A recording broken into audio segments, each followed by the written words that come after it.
La confiance en soi, c'est encore un sujet qui est extrêmement vaste, sur lequel on peut également développer pendant des heures. Alors je vais essayer en quelques minutes de développer avec vous sur le sujet. Comment elle s'établit cette confiance en soi? C'est-à-dire cette confiance, c'est une évaluation que nous nous faisons de nous-mêmes. Alors déjà, dans un premier temps, je dirais, si vous avez la possibilité, si vous connaissez un professionnel qui fait des bilans des compétences, c'est intéressant pour retrouver une certaine confiance en soi. Ça peut se retrouver accompagné d'un professionnel, et ça peut se retrouver aussi en se resituant soi-même par rapport au monde dans lequel nous sommes. Et c'est en rapport aussi avec le pervers narcissique, parce que votre position par rapport au pervers narcissique ne sera pas la même suivant la confiance que vous pouvez avoir en vous, sachant qu'il aime altérer cette confiance en soi, et il peut choisir d'être votre complice, ou que vous soyez plutôt son complice, ou alors il peut choisir de s'en prendre à vous et d'anéantir cette confiance en soi. Je vous parlais d'énergie qui doit circuler de l'intérieur vers l'extérieur et aller prendre à l'extérieur les choses qui vous intéressent pour finir de compléter cette identité, pour finir de compléter cette personne qui se cache à l'intérieur et qui veut vivre à l'extérieur. Alors nous avons tendance malheureusement à faire l'inverse et à prendre à l'extérieur et à amener à l'intérieur. Ceux qui ont un terrain avec qui sont prédisposés à se faire avoir par le pervers narcissique, souvent ça a commencé dans la famille. Alors j'explique, soit vous avez eu affaire déjà à un pervers narcissique dans votre famille, ou alors vous avez une relation particulière avec un parent, un frère, une sœur, un membre de cette famille, ça peut être les grands-parents, et vous avez entretenu un lien où vous avez en permanence cherché à être aimé par cette personne. Et vous avez essayé en permanence d'évaluer l'amour que vous pouvez avoir pour vous par rapport à l'amour qui vous est renvoyé par l'extérieur. Pour moi, le but ultime, c'est de ne plus du tout se nourrir, d'être en autosuffisance et de ne plus se nourrir de l'avis de l'extérieur. C'est-à-dire que l'avis de l'extérieur est intéressant pour se remettre en question, pour évoluer, pour prendre des informations, mais de pouvoir avoir une bonne image de soi, de s'aimer, d'avoir confiance en soi, simplement par une réflexion personnelle, et sans arrêt prendre à l'extérieur l'image qu'on vous renvoie, et de vous évaluer par rapport à cette image. Je le fais par exemple, je continue moi à prendre à l'extérieur, je continue à m'évaluer par rapport à l'extérieur, mais c'est toujours dans une quête d'élévation et dans la quête de m'améliorer. C'est-à-dire que je fais quand même attention à l'extérieur. Si des fois je suis sur un sujet, je discute et puis je veux absolument avoir raison, et du coup je deviens agressif et irrespectueux, alors je vais juste utiliser ce moment que j'aurais eu, un moment de faiblesse, pour dire tiens, je vais faire attention la prochaine fois. Là j'ai le sentiment d'avoir été trop loin, de m'être un peu trop imposé, par exemple. Mais ça n'affectera pas mon amour-propre, parce que je me dirais ça peut arriver, et je vais maintenant réellement et sincèrement faire attention, et puis je vais continuer comme ça à changer. Mais je pourrais être détesté aujourd'hui par une foule. Cette foule n'est pas la représentation forcément de ce que je dois penser de moi. Et si je vous dis ça, c'est qu'il faut avoir une conscience, et une conscience du monde dans lequel vous vivez, une conscience très élevée, et prendre en considération pas uniquement votre environnement direct, mais prendre ce qui influence tout cet environnement. Aujourd'hui, vous vivez dans une société où les gens pensent suivant des dogmes, suivant un modèle, quelque chose, une organisation qui a été mise en place et qui n'est pas enrichissante. Alors forcément, si aujourd'hui en réalité vous voudriez retrouver votre confiance en vous uniquement par rapport à ce qui peut se passer à l'extérieur et le faire rentrer à l'intérieur, vous auriez de grosses difficultés, parce que le monde va très mal. Ce monde va très mal, et nous n'arrivons pas en fait à comprendre que cette humanité, toute cette organisation qui est autour de nous, elle est complètement désorientée. Alors je l'explique dans l'ensemble de mes vidéos. Ce qui veut dire que vous attendez d'un monde qui est complètement désorienté de vous évaluer, de vous donner une image de vous. Et il ne faut surtout pas le faire.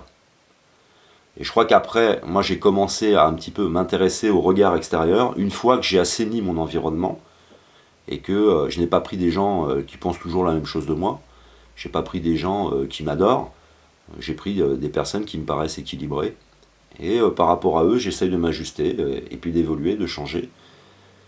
Mais cette société est vraiment malade, elle est vraiment toxique, c'est une société qui est névrosée, et comme je le disais au départ, ça commence donc dans la famille, vous allez vouloir vous évaluer par rapport à une personne ou à une autre à cause d'un phénomène, un phénomène naturel, où vous allez essayer de vous faire une représentation de vous-même par rapport au regard de votre mère, par rapport au regard de votre père, par rapport au regard de vos professeurs, de copains.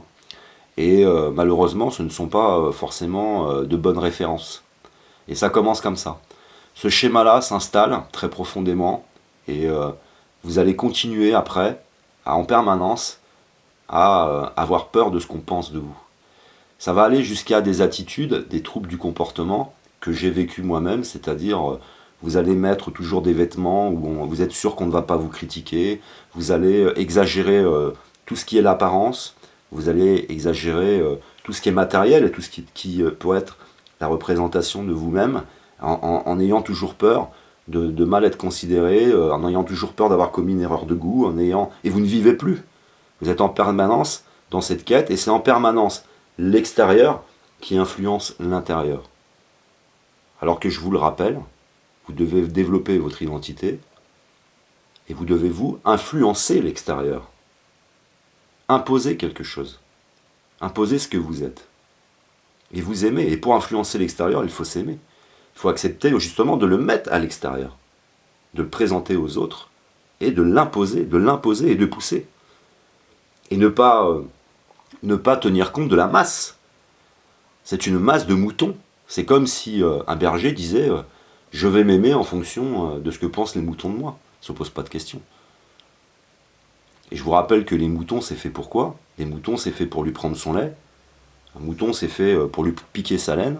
Puis à la fin, c'est pour lui couper la gorge et lui prendre sa chair.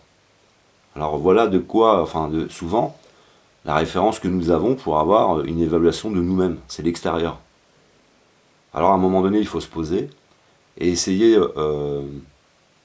d'être juste avec soi-même et de se dire, ben non, mais je mérite d'être aimé, je mérite tout un tas de choses et ce n'est pas de ma faute si ce monde est comme ça. C'est pas de ma faute, je ne suis pas à l'origine du modèle politique, je ne suis pas à l'origine du modèle religieux, je ne suis pas à l'origine de l'éducation qu'ont pu avoir mes parents. Et tout ça, il faut s'en écarter. Il faut aussi s'isoler. Je le répète, si vous avez la possibilité, faites de la randonnée, faites de longues balades. Quand je dis randonnée, il ne faut pas partir plusieurs jours. Et puis marchez. Et puis essayez de repenser à tout ce que vous avez fait de bon dans votre vie. Essayez de vous dire que ce que vous avez raté, ce n'est pas de votre faute. Vous pouvez me donner un animal qui n'a pas confiance en lui, parce que même les animaux, des fois, n'ont pas confiance en eux. Et je leur fais retrouver la confiance en eux. Vous pouvez me donner un enfant qui a perdu la confiance en lui, cette confiance en lui, et là je vais l'aider à retrouver cette confiance en lui. Il y a beaucoup d'expériences qui sont vécues actuellement de par le monde, avec des nouveaux modèles d'éducation qui essayent d'exister et de se développer, de se propager, et qui utilisent des bonnes méthodes, et qui sont complètement contraires aux méthodes de l'éducation nationale, par exemple, aujourd'hui. Aujourd'hui, on vous met une note. Si vous essayez quelque chose, vous allez avoir un 0. Alors que ça ne doit pas être un 0 pour moi. Ça ne devra pas être une note. Alors on passe par exemple peu à peu à un système avec un acquis. Acquis des compétences, etc. Et ce modèle par exemple est beaucoup plus intéressant parce qu'il est beaucoup moins violent, parce qu'une tentative n'est pas un échec. Pour moi, une tentative ne sera jamais un échec. C'est juste une tentative.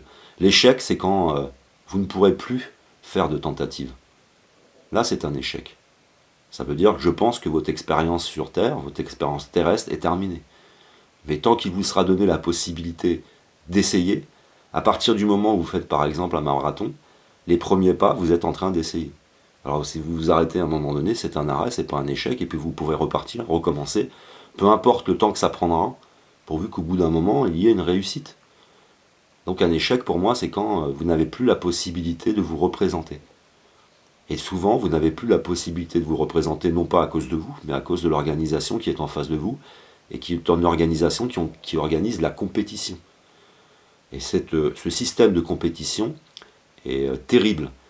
Il est d'autant plus terrible dans un monde qui va de plus en plus mal. C'est-à-dire dans un monde qui n'est plus capable de t'offrir tes emplois, qui n'est plus capable de te protéger.